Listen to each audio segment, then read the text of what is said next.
Welcome to tonight's program of Kislak in Depth.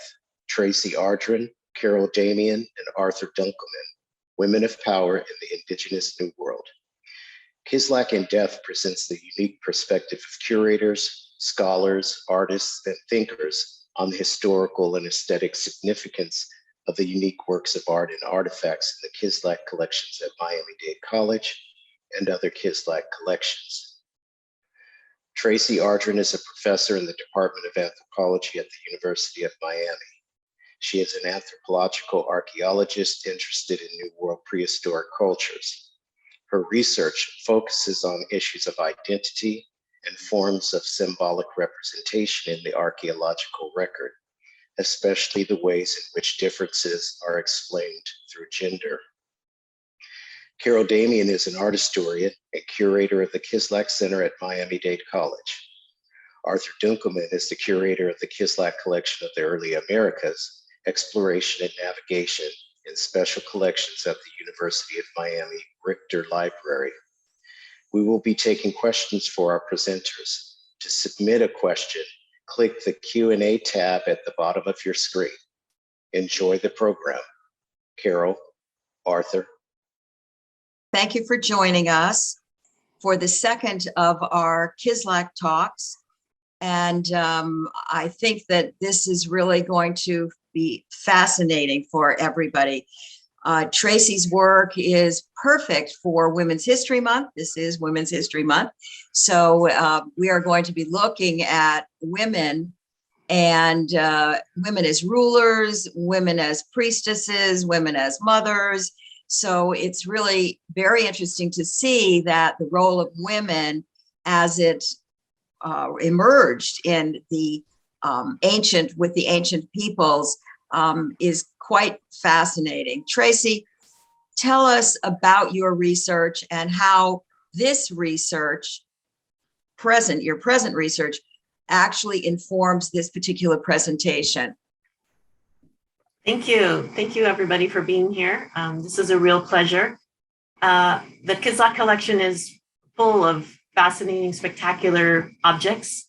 And fortunately for me, Jay Kislak was a big fan of the classic Maya. So my main area of research, there are a lot of really spectacular pieces here from classic Maya culture. Generally speaking, I have looked at gender and how it's used by indigenous cultures of the New World as a way to understand the differences that exist between people and between deities and how those then organize people's lives since I was an undergraduate. So it's been a passion of mine, and the field has really grown and there's a lot to say. We're going to try and keep it clear and succinct tonight and focus on these images in particular, as opposed to getting into too many different tangents. But I'll just say that recently I've been working on Maya Queens a lot. This is kind of a long-term project, but I recently wrote a piece about that. And the many different things that they did ritually in order to ensure the success of their dynasty.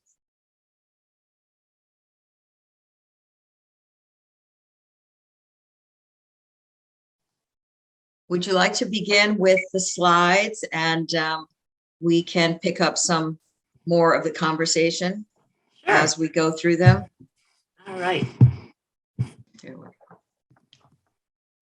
There's a lot of interest right now in the nature of female leadership and whether or not there's something different about the way that women lead, whether there's something unusual or unique about the decision-making process that women go through or the types of ways that they exhibit leadership. And so from everything from modern political leaders to our fascination with the Queen, the time is an interesting time in which to explore the role of women in positions of authority and leadership. And the indigenous world of the Americas gives us the opportunity to see a very different conceptualization of power. Many things connect to the way in which women express power today or have historically expressed power in Europe. But then there were also, of course, very unique characteristics. And these sorts of questions are relevant to indigenous people today in Mesoamerica and throughout the Americas, really, where a lot of there's a lot of interest in trying to sort of reclaim what the Indigenous frameworks were for understanding gender, rather than just operating from sort of European perspectives on what men should do and women should do and how many genders there are and all that. Many Indigenous people are interested in a more Native or Indigenous view. This is just an example of one small but important aspect of that, which is the revival of the naming of queens. These are Maya women who are chosen on the basis of their scholarship, their embodiment of cultural values, and their ability to act as ambassadors in their community. So it's not a beauty pageant, it's more of a talent show. And they hold that title for a year in their communities in Highland, Guatemala. So to me, that's a very important reason for trying to do this research, which is sort of recovering some of these ideas about female power and returning those to the descendants of those cultures. So before I dig into this too much, let me just say that gender, we're going to talk about women today, but gender is a broader concept, obviously, that structured Indigenous lives, just as it structures our own lives today, and helps sort how to understand the differences that exist between people, and then what kinds of activities those people will do. In the ancient New World, gender was a very important structuring principle.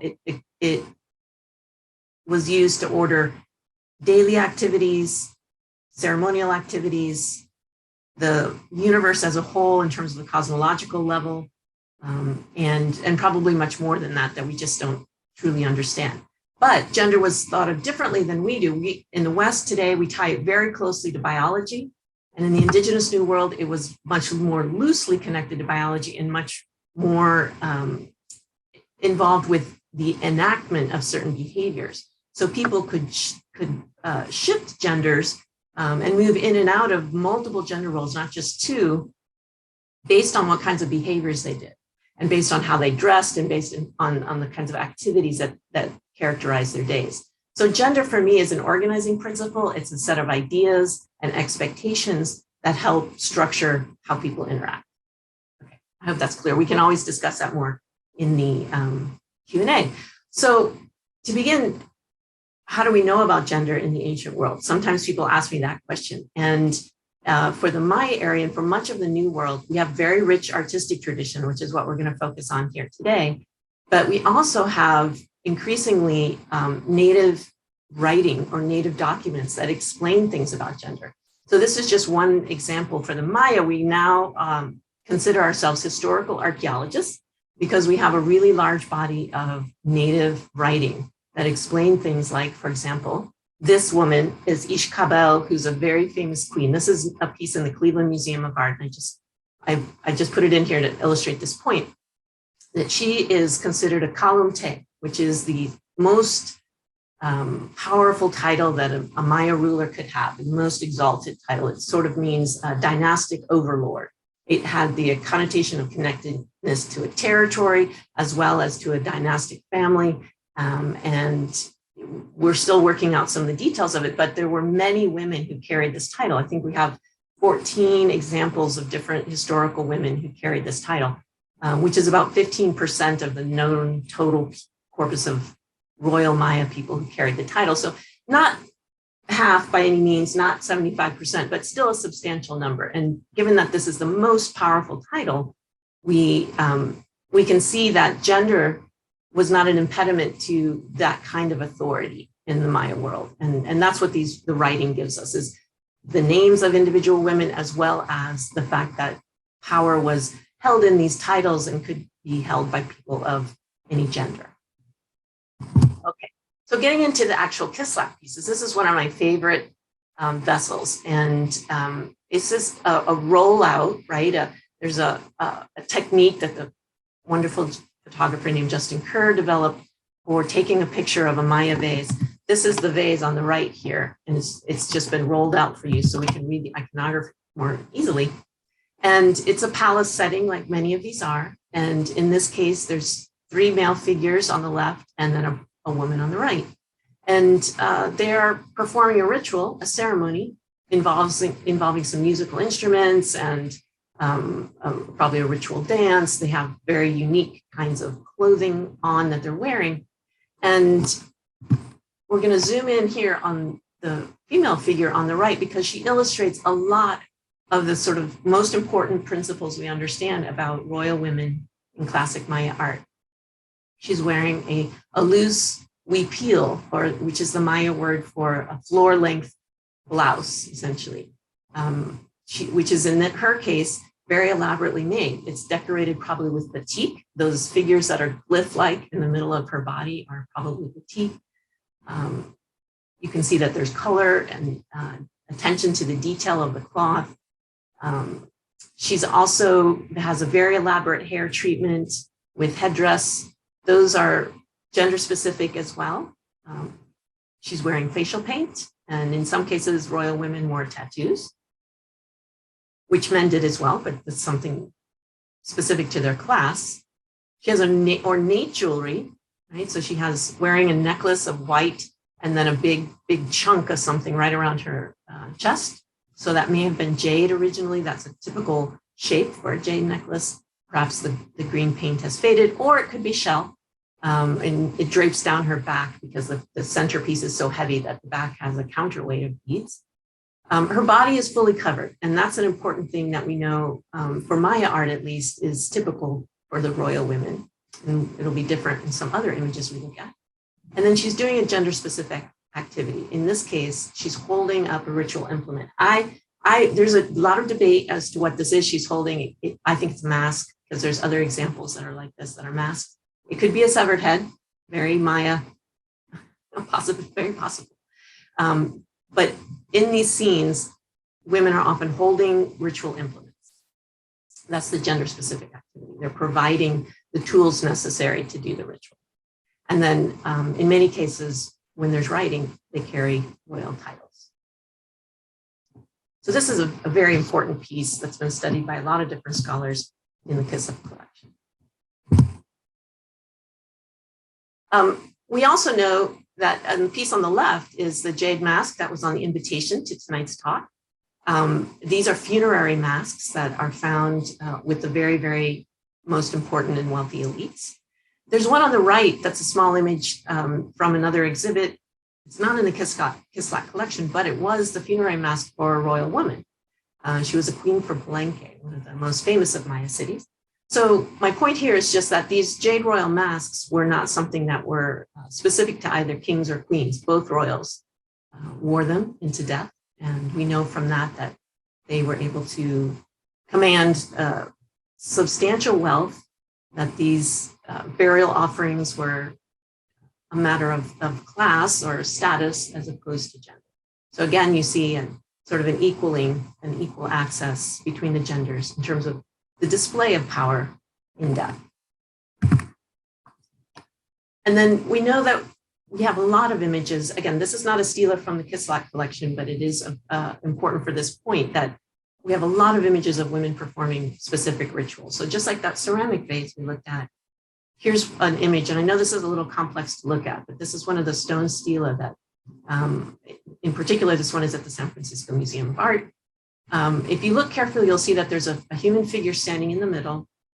Her feet are splayed, and she's wearing a long skirt.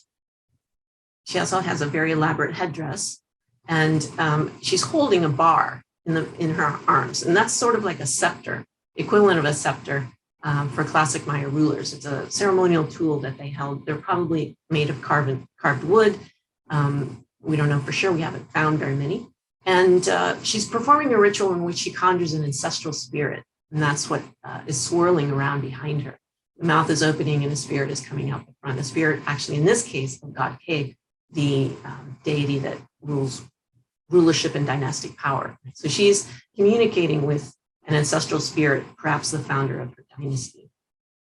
Some people have called these serpents sacred centipedes because of their connection to earth powers. That's not important for this moment to resolve. More important is just to say that we have a lot of images of these kinds of ritual behaviors that royal women perform. And in this case, that's something that really was connected to their dynastic power. So they were not only different than the rest of the population because they were royal status, they also had specialized ceremonial skills. They knew how to contact the ancestors. They knew how to wear these heavily ornamented costumes of ritual power. They knew how to use these tools with lots of ritual power in order to communicate with spirit world. So this was something that a kind of specialized knowledge that they possessed and that they would use in support of their dynasties. And you can imagine that if she was having a cranky day, she might refuse to do those rituals for her dynasty. Or if she had been an abducted bride, she may have been forced to do those rituals. And we have a few cases of those as well. So an important aspect of life were these, this kind of ceremonial knowledge. We have lots of portraits of elite women. So these are not necessarily queens or royal rulers in the sense of the people we were just looking at. But these are wealthy women. We know that because they have a lot of jewelry that they're often wearing. They have elaborate hair treatments. They have facial tattooing. They're often carrying symbols of wealth. So these two figurines from the Kislak collection both have little bags that they're carrying. And those are often the bags that held copal incense, which was an important trade item that moved around through the Maya world. The bags could be holding something else too, obviously, but that's my best guess. Sometimes they're holding skeins of woven cotton thread, which are also important trade items and a symbol sort of women's productive activity. And then a lot of times these figurines are carrying images of children. And they're miniature, they're not made to scale, but they obviously convey the importance of carrying children around and reproductive power. So if we look at the corpus, not just of the Kislak collection, but of images of women from across Mesoamerica, we see there's a lot of emphasis on physical reproduction, the bearing of children. There's a lot of emphasis on social reproduction, meaning the performance of rituals, the teaching of children, the raising of families, the involvement in palace life and palace diplomacy, and then especially also the reproduction of wealth. And that's what I'm going to show you a couple of images of next. So, here we're still in physical reproduction. So we skipped all the way down to Moche in the north coast of Peru, just because I love this vessel so much from the Kislak collection. The Moche were famous. I'm sure many of you know about Moche ceramics. They're very realistic. They're very detailed and compelling. This is a birth vase, which is not completely unique, but there aren't very many of them in the Moche corpus. So, and I just really have always loved this piece. So I'm so glad that we were able to include it tonight and share it with you all. And then here again, a real treasure of the Kislak collection is a copy of Kingsborough, which is a hand-tinted book that was published in 1831, between 1831 and 1848. There are 9 volumes. Kingsborough was a eccentric, passionate, wealthy Irishman who had never been to Mexico, but was fascinated by the native books from Mexico, ancient Mexico, that he found in libraries across Europe. And so he commissioned a copy of them. And his 9 volumes include, for example, the first published copy of the Codex Borgia, which is this one that we're looking at here. This is 1 page from a 9-volume set. Each volume weighs like 65 pounds or something. I think Arthur can probably attest to how weighty an effort this was of his. But this is just to show that this one very beautiful page from Kingsborough, these hand-tinted book, includes this imagery also of the female body nurturing. So in the upper left register, there's Xochiquetzal, who's an Aztec or Nahua goddess of the domestic arts, and she's nurturing humankind. So that small human to her left is representing not an individual child, but humankind as a whole. And then on the upper right of that register, same thing, but with a different goddess. That's Quetzal. So do we want to just pause for a moment? And is there anything, Arthur or Carol, you want to insert before you talk about the next section? Arthur, you want to talk a little bit about Kingsborough? I think it's really such an important part of our collection. The whole interest in the Native Americans, let's say, of the New World was, really begun around this time when people took a serious interest in the ruins, especially when they were building or rebuilding Mexico City again and finding a lot of ruins underneath the already built city. Kingsborough didn't really believe that these magnificent books, these what they call codices, were produced by the indigenous populations that lived there when he was there, and when he was studying them. He thought that these were created by the lost tribe of Israel. And much of the 9 volumes is devoted to essays reporting or supporting this theory of the lost tribe of Israel. And it lasted well into the end of the 19th century. It actually appears, in the Mormon faith. So his work stimulated others who came after, and we'll see some of their works, to explore even further. So his ideas, although they were not correct, they were very much held, they were firmly held. And he actually got interested because of a German explorer. And maybe we'll get to see some of his work a little later.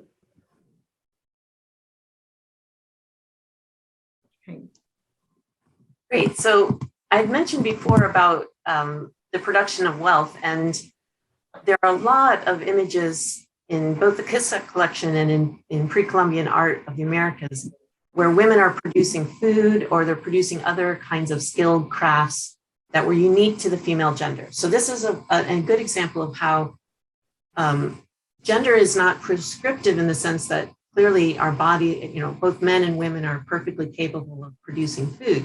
But in Mesoamerica, as in some other cultures, many other cultures, people expected women to be naturally good at this. It was part of the expectation of the female gender role. And so here we have a really, really beautiful little group scene. This is a Colima figurine from northern Mexico. And it's a group of people sitting around preparing food and eating. You have even the person in the foreground there has like a pupusa or a taco shell in their hand. And the Colima pieces are wonderful because they portray daily life a lot more than some of the other art from Mesoamerica.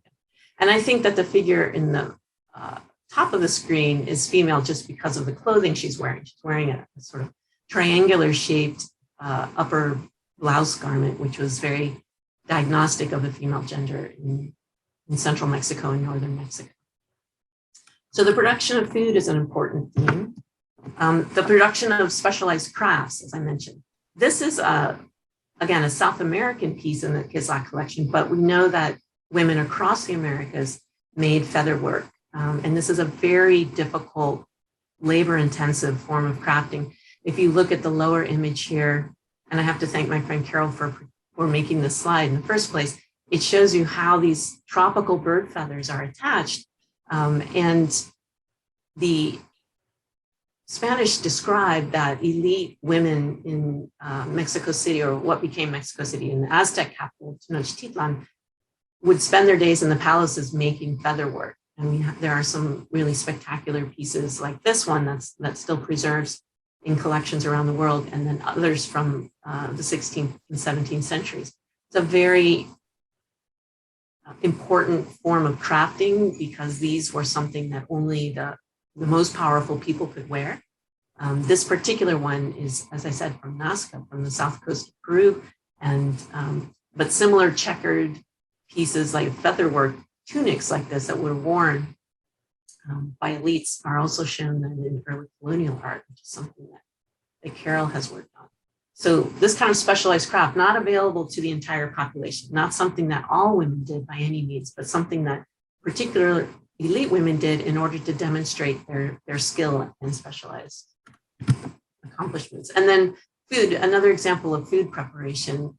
This is a pot from Princeton Art Museum, University Art Museum, which is a very famous Maya pot because it shows the frothing of chocolate. And I put that picture in the lower right just to show you what the goal there was of pouring this chocolate back and forth in order to aerate the high fat of the cacao and create foam. They were actually after the foam more than they were the liquid inside. So the Maya and their chocolate are always popular topics, so I wanted to include that. But I mention it because I think these sorts of domestic arts were elevated to a very high level of refinement by elite women throughout the Americas. The specialized recipes that survive today that we know were made in pre-Columbian times were complex. Things like mole, with days and days of preparation and hundreds of ingredients. These are recipes which, of course, mole is a colonial recipe, but it drew on these millennia of pre-Columbian culinary knowledge. So making specialized food for feasts or diplomatic events, making food to share with families, making food in general for the rest of the population was something that is often portrayed in the art as a female skill. And this piece I just really love. This is a watercolor by Frederick Catherwood. Many of you might know Catherwood from the description of travels in the Yucatan. So he was a draftsman who accompanied John Lloyd Stevens when they went to Yucatan in the early 19th century. And Catherwood drew these amazing depictions of life at that time and also the archaeological sites that they encountered. This is a really beautiful one, and it emphasizes women's work in the sense of going to the well to gather water on a daily basis, where you would see your friends, you maybe would walk with a female friend and have some time to chat or gossip before you went home.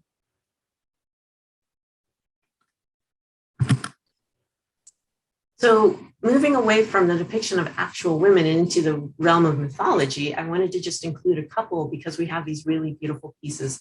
You'll remember that this style of ceramic pot is one we have seen before, like the Princeton vase. They're known as codex pots because the quality of the painting is so fine. It's similar to the kind of painted books that the ancient Maya made. But this particular image that's in the Kislak collection has a number of things going on, and it's part of a mythological scene that we don't fully understand yet about a baby jaguar. But my reading, at least, of it, I give you my interpretation of what the scene means. And it's repeated on maybe a dozen of these pots that are all very similar in style.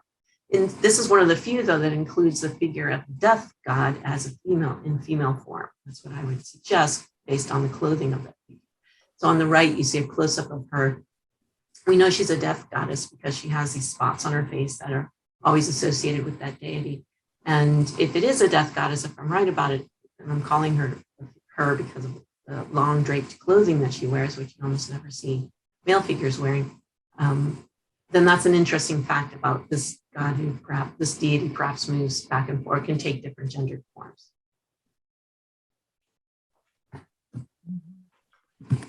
Jaguar. In another really spectacular piece from the collection, we have a snake lady vase. And this is, we'll take just a moment to try and explain the iconography on this one. So if you see the lady in the middle, right, she has a sloping forehead, which is the epitome of beauty for classic Maya women and men. Straight line back from the nose through the forehead. That's done through artificial or human manipulation of the skull in infancy.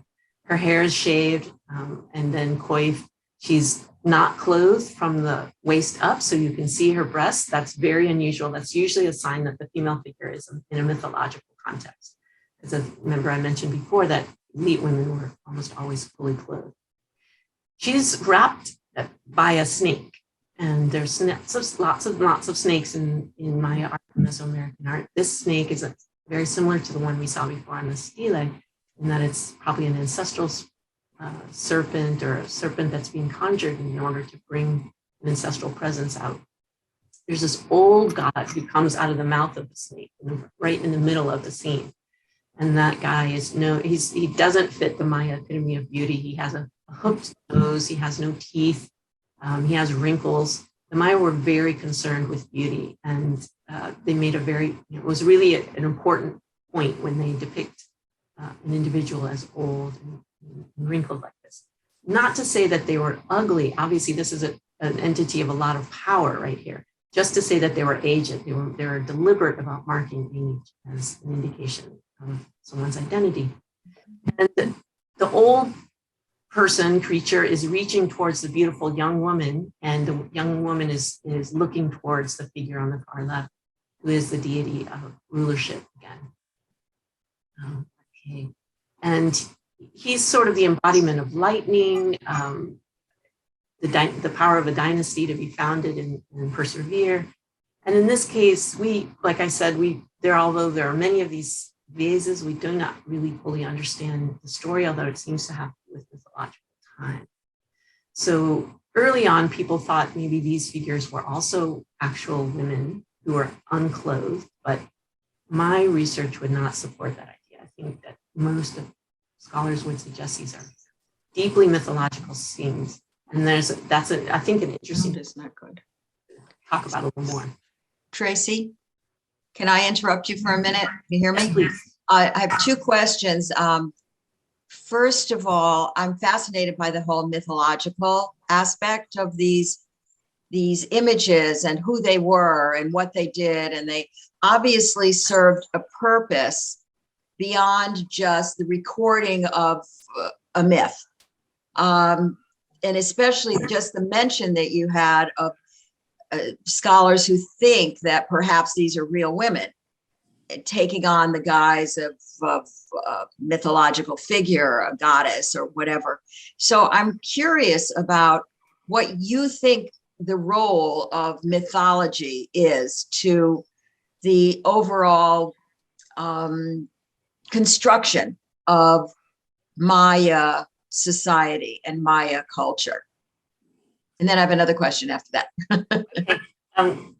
I think mythology was one of the key ways that the elites learned how to, what was expected of them, and that the values of their culture were recorded and perpetuated. So these complex scenes, which are difficult for us even to read when we've spent 20 or 30 years looking at them, were familiar to only a very few people in Maya society. So these vases that they appear on were given as gifts when elites would visit each other. So when they would come to a neighboring polity to make an alliance of one kind or another, they would bring these kinds of masterpieces of art and give them as gifts.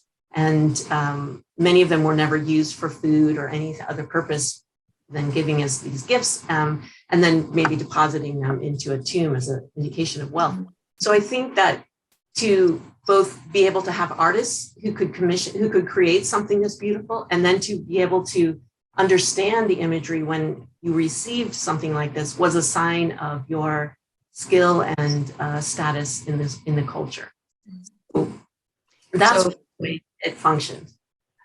So that is a very good lead into my second comment, and that is the thread that we will see by the end of your presentation, but even is quite evident so far, is this thread that has to deal with the skill, the technology, the beauty of these objects. And I think these codex vases, which are so unique, so difficult to make, and so special, can you explain a little bit about how they are actually made? Sure. Arthur, do you want to maybe take that? Because I know you've really given that thought. Well, the quality of the draftsmanship is apparent to anyone who looks at them, but the craftsmanship that goes into creating even the medium on which these pots are painted is really quite extraordinary. First of all, they didn't have a wheel. So these are all handmade, hand-built up pots that are lightly fired. I mean, they're not kiln dried as we would know of pottery today.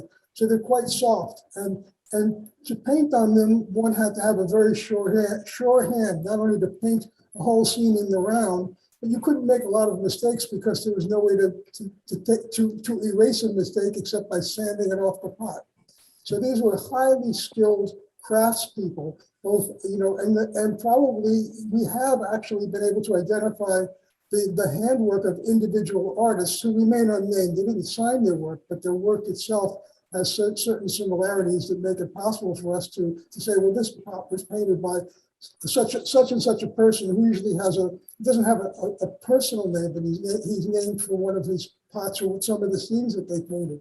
They're also the product of probably of a workshop where it wasn't all made by a single individual, but it made by a group of elite artists, who were supported by an elite class of consumers. So it was a highly organized, stratified society. Even the stories that they tell were not necessarily stories that were known to everyone. This is a very complex, interlocking series of stories, and just to know and understand the stories was a sign of a high education. Thank you. Thank you.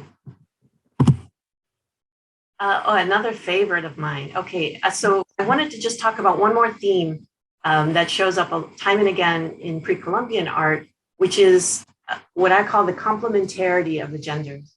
And this is not to exclude discussion of third genders or multiple genders, but there's an emphasis over and over again in the bringing together of male and female skill sets, particularly activities, and into a single image. And that then creates something bigger.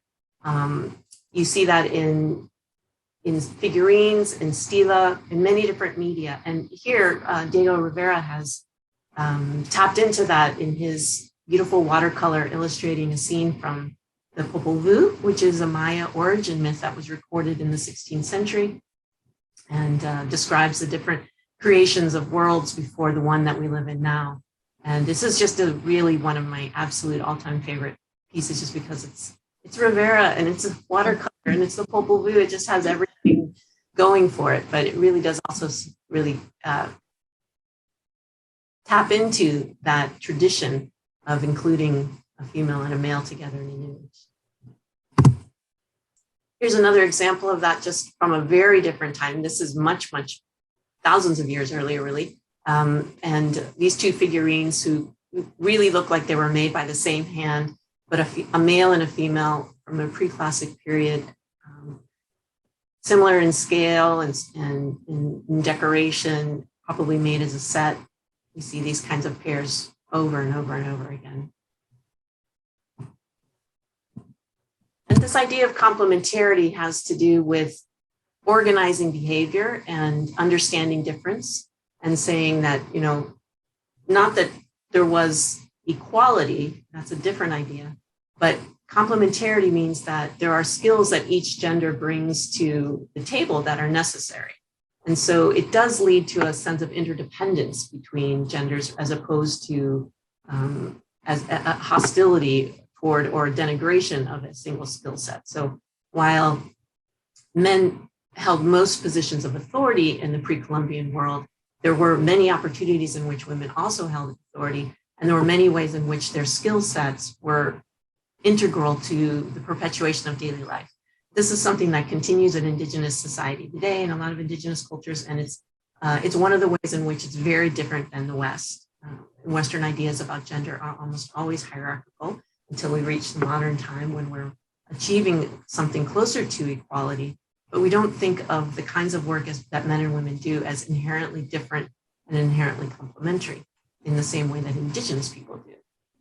And so these two also very, very different style, very different culture from Northern Mexico, but you see some tattooing and difference in costume.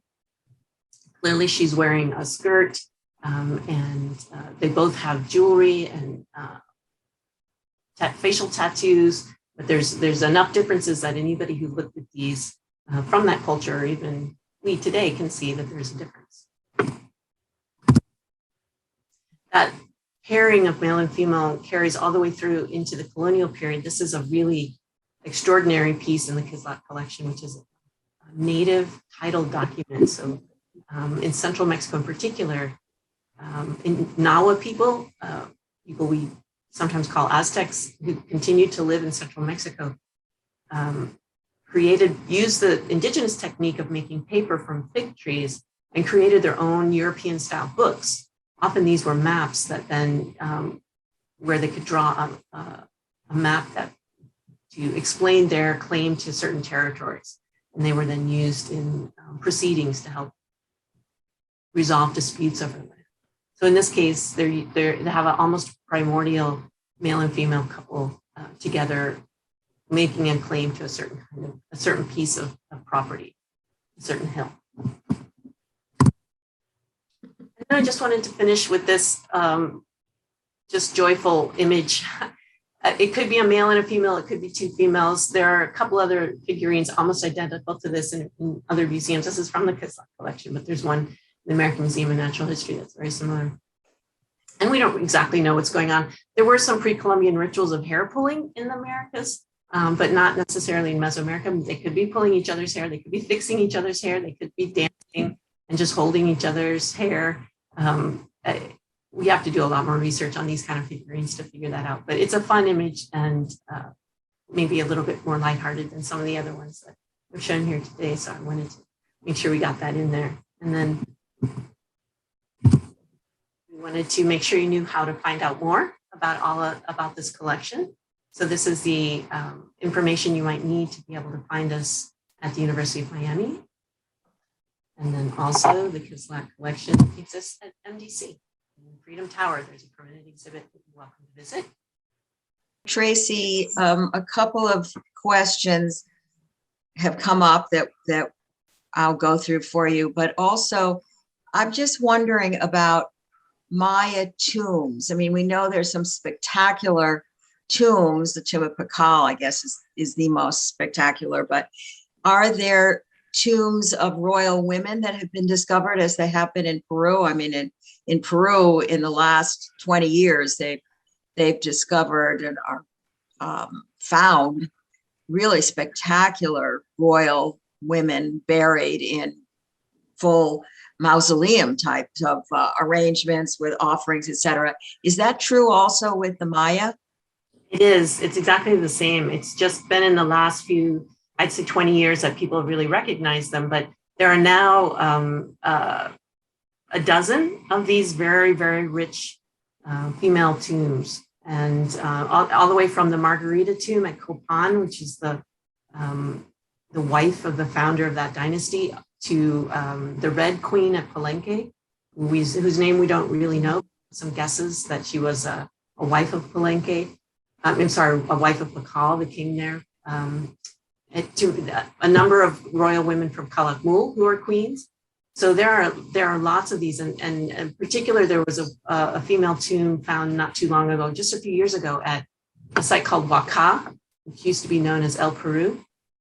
And in that, there was this beautiful alabaster bowl with the woman's name glyph carved into it. Just to be 100% sure everybody knew this was her tomb and her stuff that she put in there. And she was a very powerful queen. So equal in depth, it appears, in terms of the kind of art that was used or created for those settings, and kind of investment of wealth that went into the ground in those settings. Remembering that funerals like these were often the result of the descendants, right? The children. And so many times, since dynastic power was so important, at least for the Maya, the descendants of important royals really wanted to play up their power. And so they, I think, made these very rich tombs partially as a statement to how important and wealthy and powerful their parents had been in life. There's another question that kind of ties in with this one, Traci, and the question is, does the status of women in relation to men depicted in Mayan art differ between ordinary women, aristocratic women, and or female goddesses? That's a great question.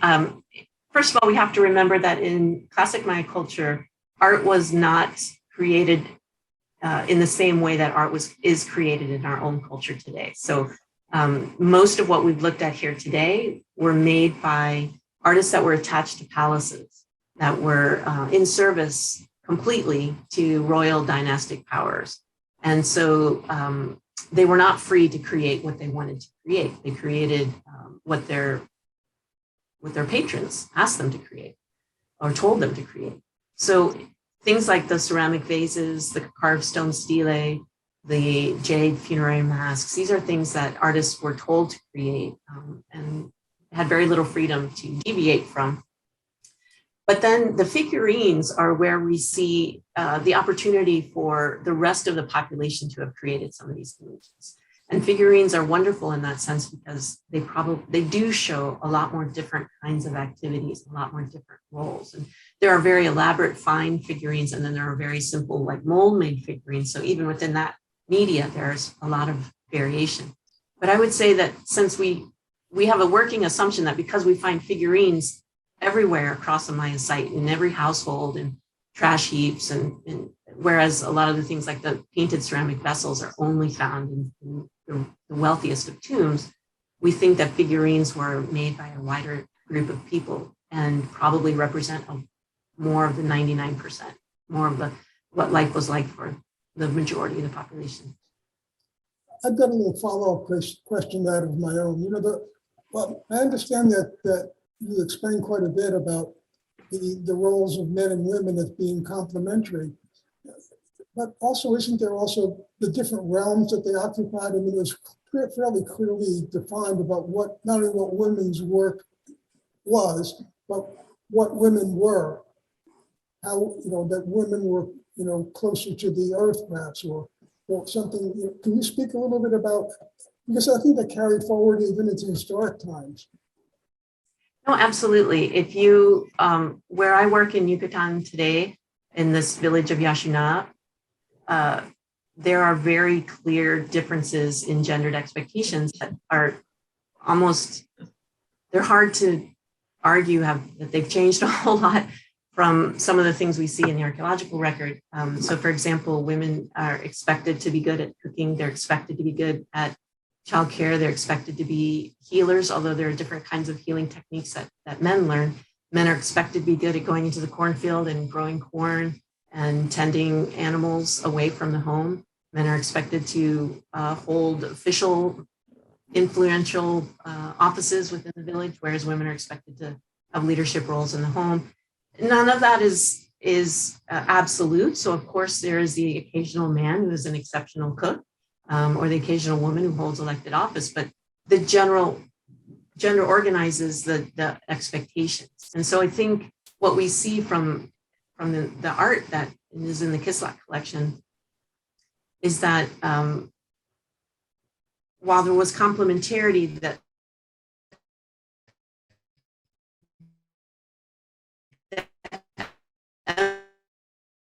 emphasis on women's bodies and the power of histories or the biographies really of individual Maya queens. There are a couple of Maya queens who never had children.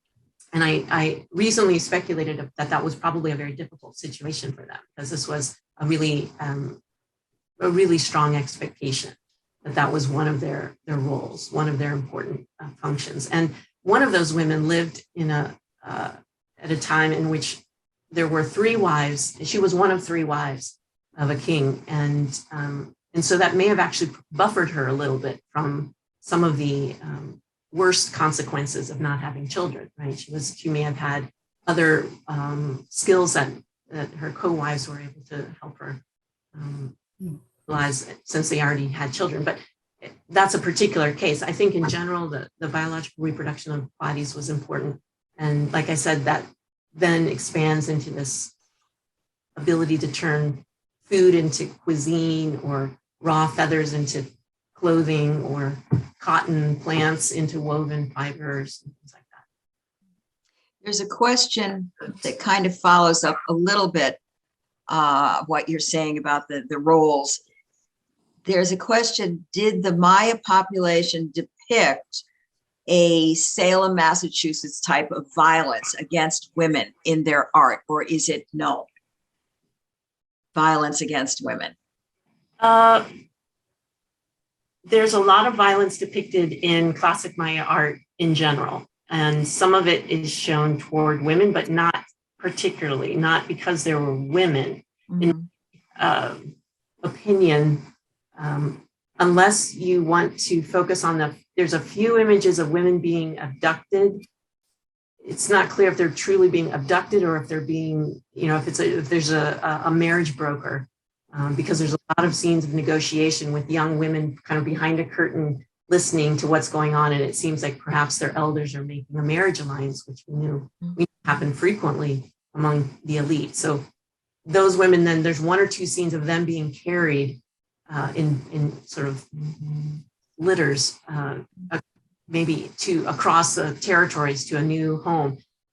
That's a kind of structural violence. I mean, it disrupts women's lives, obviously their whole networks of support, because they're leaving their families of origin and they're moving to live with strangers. But the dramatic violence of Salem, if you're meaning, burning women, or just because of their Witchcraft. right, because of their spiritual lives or their skills in healing, that did not occur, not at least during the pre-Columbian. See, I'm looking at the questions. You've touched on an important topic, and you mentioned the Margarita tomb and Copan, and that was the alliances created through the women of male rulers and vice versa. You know, that when you took, if you were a royal personage, when you took a spouse, it could have political consequences. Yeah, that's actually the title of this chapter I just finished on queens, was Stranger Queens, because there's a certain phenomenon of these. We've known for a long time that there were marriage alliances. They're depicted, they're written about in the hieroglyphic corpus, where women would travel sometimes up to hundreds of kilometers away from their homes in order to cement an alliance between two polities. Classic Maya society was organized like city-states, where there were these territorial polities that would kind of band together, and then they would dissolve, and they would band together and dissolve. And so we now know sometimes those queens showed up because they were part of an ongoing system of dynastic connection between a couple polities. Like the fathers had gotten together and arranged for their offspring to marry. But in other cases, the women were taken after a polity had been defeated in war. And so kind of like one of the ultimate humiliations, which the Maya were very big on depicting humiliation in their public art, because it was a form of propaganda. They would be to take the royal women from the defeated polity and marry them into families at the victorious polity. And those women's lives, I'm sure, were quite difficult. But they also were, it's important to consider all aspects of this, which is that they were a very important component of what one accomplished by defeating a polity in war. You had access then to the reproductive power capabilities of these royal women, who were very rare, relatively speaking, and valuable because of their ceremonial knowledge, their specialized knowledge of cultural practices, and their ability to reproduce. So both cases, whether the women, and then I guess that's sort of a third case, is we often know women from very powerful families would sometimes move out to a smaller city, kind of moving out to the suburbs in a marriage alliance. And that improved the suburbs' standing. So a way to improve your overall social power was to ally yourself to a bigger power and then create one of these alliances. And then, of course, because the higher status woman goes to a lower status city, her kin networks and her the obligations to her family go with her as well. So another question has to do.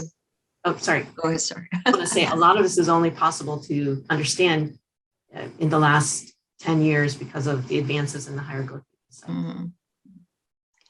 So another question has to do with the status. Was there any status to the women or men who wrote the mythological stories?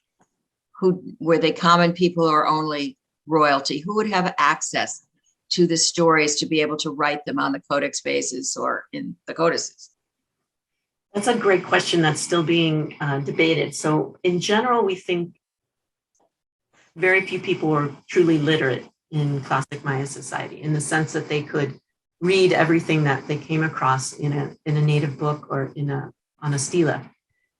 Many people could probably pick out some of the simpler things like numbers and particular glyphs that are very clearly, a Jaguar head. But only a few people, really, there had to have been schools that taught people epigraphy. And we see the spread of different writing styles through the classic period. So probably there were workshops or schools attached to palace compounds. And I personally think, I'm sure others do as well, that second, third, fourth sons and daughters in line were the natural candidates to become scribes. They were royal, they had access to royal information, but they weren't going to take over the throne. Now, there was a lot of fratricide within classic Maya society, and your brothers were never your best friends because they were in competition with you for the throne. But if you were one of those kinds of second or third or fourth children, you might become a scribe. And so very few people, in other words, to make a long answer to a short question, probably very few people really knew the details of that mythology and were able to create that kind of art. Tracy, you really don't have a lot of writing. It's all evidence that you can gather. They wrote on everything. Only most of the things they wrote on didn't last very long. They were painted on bark or on wood or on buildings, that weren't carved. Every once in a while, you'll find some hieroglyphic fragments just painted on a wall somewhere. So they probably enjoyed putting it up and trying to read it. I mean, it could have been very challenging for people who were partially educated to try to pick a phrase out. Right. And we see some of that, I think, in the graffiti that's on palace walls. Sometimes people are trying to work out what they're looking at, or they're making fun of it if they don't understand it, but they do some sort of squiggly things that look kind of like glyphs, just etched in the plaster. I think we have one last question. We're just about out of time. And that is, who wore body ornaments and jewelry, men or women? Both. Very, very, very much fans of the jewelry, the Maya. The classic Maya wore a lot of ornamentation. And so both genders, and also third gender people, I'm sure, use scarification and tattooing. They wore jade, they wore shell. There's a particular kind of shell called the spondylus, which is still very popular in indigenous cultures of the American Southwest. It's a bright orange shell from a spiny oyster that was very, very prized for the Maya. And so they made jewelry from that. Both genders wore big ear flares. They wore big collar, heavy necklaces. They're difficult to wear for very long kinds of clothing. Sometimes they wore a whole drape out of jade or a whole skirt made out of jade. We've actually found these tombs, so we know that they were real things people wore. They had extremely elaborate headdresses that meant much of that was made of paper, we think, because we found some in Aztec